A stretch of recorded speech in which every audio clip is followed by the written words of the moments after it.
Mummy, अरे mummy जी। कहा मम्मी मम्मी चल परिक्रमा लगा के आएंगे।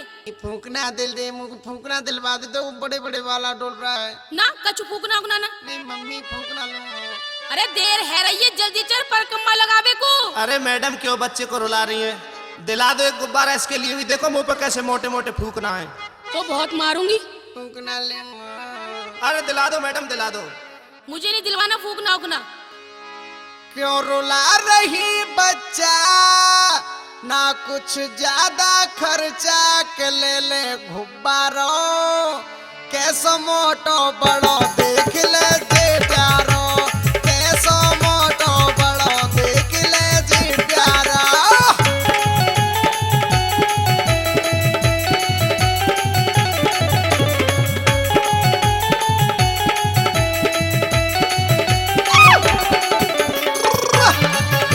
ले जाओ गोरी फूकना ले जा, छोरा को फूकना बड्डो लोठा।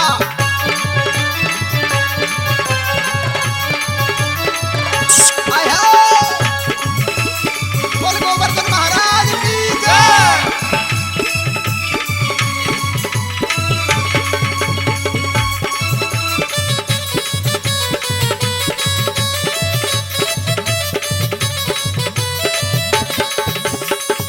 अरे बापे ते नहीं मैडम, मुंह पे ते ले ले। मैं अच्छे गुब्बारे। अरे जाके ढेर मत जा, छोटे छोटे में देख कैसे कैसे लोठा है। अरे सुन में कैसे है। ओ मैडम इत आजा, तू बाके ढिंग मत जा। ये ले जा गुब्बारो, बात सस्तो देख फूकना में कारो है। बात सस्तो दऊ फूकना जेकारो।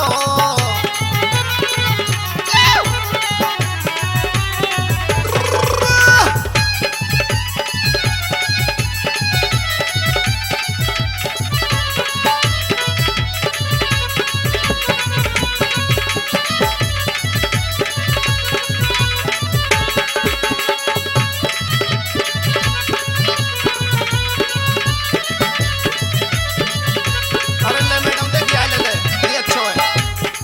अरे कहूँ ना जाको अच्छा छोटे छोटे फूकनी सी लेके बैठे हम देख कैसे लोठा है तमहेड़ा सा फूकना। सुने तू पर कम्बा में आई और बचन रही रुलाई।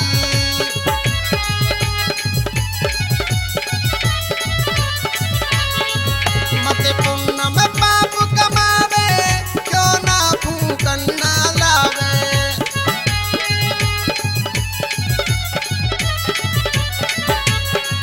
मते पुण्य में पाप कमावे, फूकना क्यों न दिलावे। सिर्फ ये 10 बारो, कैसो मोटो बड़ो देख जे म्यो प्यारो।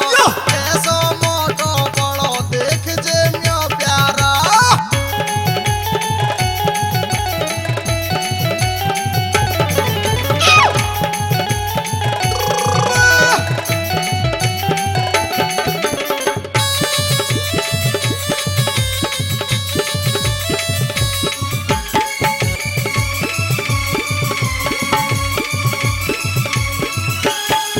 तू क्या को 10 को दे रहो है?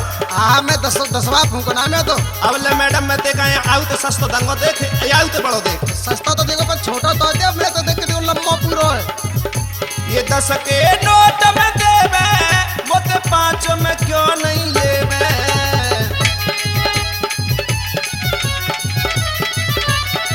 और सुन या को फूटे हाल फूकना, मेरा चले गो याते दुगना बड़ो मजबूत भारो। याते सस्तो दऊ फूकना ले तारो।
सुन मैडम तू हंस के आंखों